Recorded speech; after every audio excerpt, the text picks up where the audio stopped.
What I have in this box right here is $903 worth of solid copper water cooling from Billet Labs. You guys might have heard that name in the past before with a certain drama that happened about that. Anyway, I reached out to them and was like, I would love to check out what you guys got. They're a small, very small organization, small company of enthusiasts that specialize in SFF or small form factor builds, and they have started Billet Labs. So today we're gonna take a look at the brand new monoblock, which is supposed to just give us one of the most chungousness of SFF water cooling that you could possibly imagine.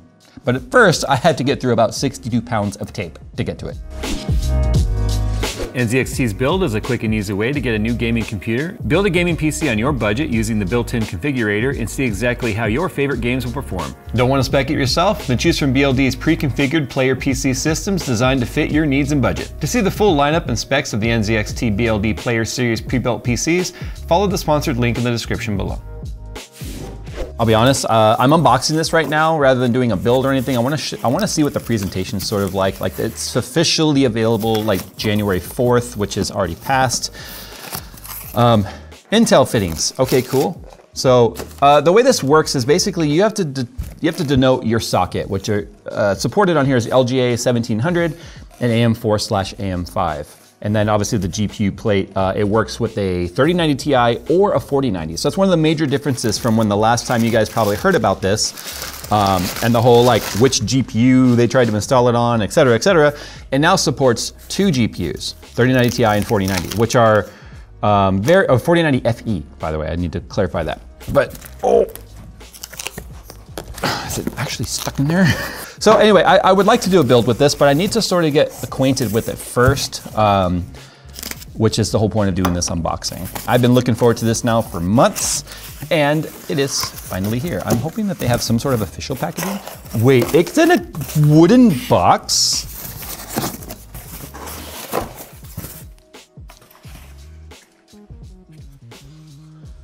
Nick, I need the screw gun! So they put instructions on the outside. Remove the screws that have the arrows, and it says for best results, wear gloves. The reason for that, it is bare copper. Bare copper starts to oxidize very, very quickly, and skin oils and stuff can speed up that process. The second the copper hits the air, it can start to oxidize. So keeping it clean and stuff means you're gonna be like constantly polishing it and whatnot. But you know, this is just one of the nuances of dealing with a bare precious metal like that. So this is already a step ahead of Origin's ability to give instructions on how to open their crates. It explains why it was so heavy though. Look at that, they even have a QR code like milled into the wood. Like they obviously have like a CNC type of X-carve or something doing this. Yeah, it could be a laser, that's why it has a burn mark sort of.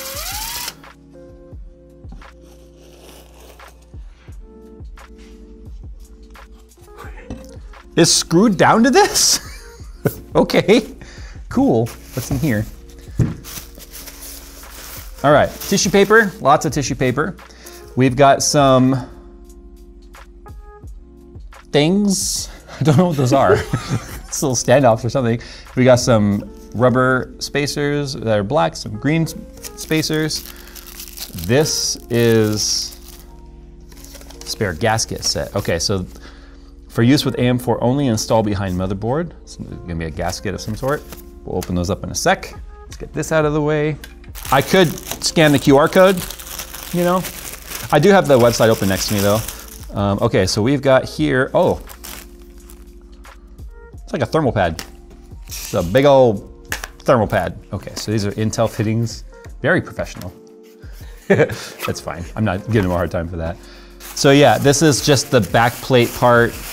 Then if you look at here, right, you can see these will screw through here like this to sort of capture this onto the motherboard. And then the GPU mounts to that, which is pretty cool. Okay, so that's the only difference between the AMD and the Intel is the backplate, as you can see, and that goes through. I needs me an iFixit kit. All right, so a couple things to keep in mind when it comes to clearances. So Looking at their website here, for AM4 and AM5, you have 48 millimeters of RAM clearance. So that means obviously if you're using very tall RAM heat sinks and stuff, you need to be mindful of clearance for that. It's only a 0.5 millimeter difference for Intel, so you actually get a little less, 47.5 on LGA 1700. VRM clearance is the other part of it though that's very important, because VRMs can be very tall on an SFF board. So you have 26 millimeters of clearance on AMD, AM5 and AM4, and 25.5 on the LGA 1700. So the GPU plates, active cooling on the GPU die and RAM, passive cooling on VRM, which is an interesting decision because VRM, this is so, like, I feel like you could just, oh. Forehead oil. Oh no! Oh my god, it's so obvious. Dang it, what? Nick! That part just turns green. There's just a green. I needed the alcohol just to make sure I clean up. I smacked myself with the forehead to see how tough it was, and then I put a big old forehead smudge. So I'm assuming these spacers here are probably different based on which GPU you're putting it on. This is gonna be our, this is actually, oh, I just realized that. That is so cool. Now you might notice too, you can see blemishes and stuff in this. I don't think they ever intended for this to be like jewelry level of polished. I think it's intended to look industrially and steampunky type of deal. So what I just noticed here is that the cold plate is a single cold plate for both the GPU and the CPU. It's just picking up heat from both sides of it. So GPU heat is going into here. You can see right here, this is where the RAM pads and stuff would go. And then, and I think that's what these are too, like looking at the manual, you pull off the pad you need, the pre-cut.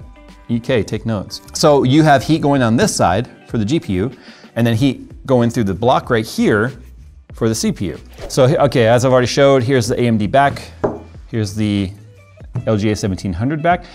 I feel like to save money, I would really hope that you specify. I think you need to specify because this is not, this probably isn't cheap. Like even the standoffs just scream quality and just, if that makes sense. So spare gasket set, this is probably more than likely gonna be for between the cold plate and the GPU plate right here. I don't wanna necessarily take it apart because I want to, yeah, here it is right here. I want to, geez, and they're actual gaskets. They're not like O-rings or anything like that. So another reason why I don't wanna take it apart. I don't want to accidentally rip anything, especially before we do any sort of testing on it. This is for use with AM4 only, installed behind the motherboard. This is just gonna be, like I said, the insulator plate. So that this big old copper thing does not short against anything on the back. So that's what that is for right there. With Intel, it shouldn't be a problem simply because of the fact that it goes on the back of the CPU retention mechanism, if you will. So that should go against that. This, however, replaces the back plate that's installed on AMD motherboards. This replaces it entirely. So that's why it has that gasket, which to be honest, should be going between here and these standoffs. So these standoffs would have to come off to mount those. Okay, let's talk about some of the other stuff here that is on the website about this here. So it says motherboard compatibility, all motherboards with compatibility size VRM heatsink. So they're basically saying for ITX motherboards, the only reason it wouldn't work is simply because of any interferences of anything height-wise. There's Z-axis height. So that's gonna be RAM, which is a separate part from the motherboard. So of course that has nothing to do with motherboard compatibility, but the VRMs themselves. VRMs can tend to be pretty damn tall. So obviously an example like this, very tall, like Dominator RAM would be a problem, but the VRM height obviously is like this guy right here. Now, one of the things about when you go installing this and it's very, I don't know what the right word that I'm looking for here, because it's gonna actually, this is the part that's gonna mount against the CPU. I know I said, oh, CPU here, GPU here, but it's actually here. This is the part that goes against the CPU, like down like that. So as you can see, that clearly wouldn't work. This is a Z390 board, so I can't even mount it to this if I wanted. So this is the part that touches the CPU. This is the part that touches the GPU, and then obviously it flows through here. You can see we've got our in and our out are marked on here. They also have like this brazed fittings that are inside the copper tube itself. So these are threaded, they're brass. These actually aren't copper, these are brass right here. These can be replaced if needed. I'm sure these are soldered in there with flux, and like any plumber would put together brass fittings and such. So those are soldered inside the tube, and then as you can see, these can just thread, the fittings can just thread right onto it directly. Now it does say on their website that you can customize this part based on your needs. So if you were to give them any dimensions or bends or whatever, they can absolutely put custom piping in here that go off into a direction that you want, whether it be like a 90 or whatever. You'd have to contact them about pricing and all that sort of stuff. But anyway, as I started to mention here, even though this is not a LGA 1700. So the reason why they're calling this LGA 1700 and not showing any of the other sockets is because, as you can see, there's one set of holes. So if you remember, between all the different LGA sockets, most of the coolers now have like an elongated hole, so it can just make up for the few millimeter differences. As time went on, they got a little bigger. So this is 1700 because it's set to the widest setting. Now, I would venture to say if you had a motherboard that maybe had the elongated holes, you could put it on something that's technically not LGA 1700, but again, for official support, that is not the case. Now, when it comes to mounting it, because of the fact that the GPU, I'm trying to figure out how this would actually go. It's very, see, this actually would clear our heat sinks on this guy. So if I turn this around, you can see the top of our block does indeed hit the CPU first without hitting this part or our VRM right there. But you can see right now you have then very limited RAM clearance there. What I'm trying to look at here on any of their pictures is that obviously means that our GPU, yeah, the GPU is going to require a riser based on what I'm seeing. The GPU is parallel with the motherboard. So normally it'd be perpendicular. Here's a motherboard, then GPU slots in. But they have it like this. So that means clearly they're going to be intending some sort of a, for some sort of a riser to take place, so that, let's say this is our GPU, this is the backplate for the GPU, so it makes perfect sense, right? So if this was on the GPU, so then it's going to be mounted like this, right on top. This is pretty neat though, because of the fact that you do have an inlet and an outlet going to a single solution to cool two components. Because it's such a small operation, because, gosh, I need to find out a weight of this thing. It is so freaking heavy. Now I'm really curious about weight. So we're gonna weigh this thing here real quick with all the pieces on it. So, is it like over 2105 grams. Jeez. 2106 basically. That is so heavy. 2.1 kilograms. Now here's the other thing too, looking at this. You can mount this on a non-ITX board. You absolutely can. Their focus with this was about SFF. And in fact, if you read their website, it's all over their website that SFF is just, that's their passion. And they are talking about this SFF movement becoming a mainstream thing again. So that's why they've really sort of focused on SFF, which is really neat, because if you take a look at, just think about the fact that this right here could be the complete footprint of your GPU and your CPU and your motherboard.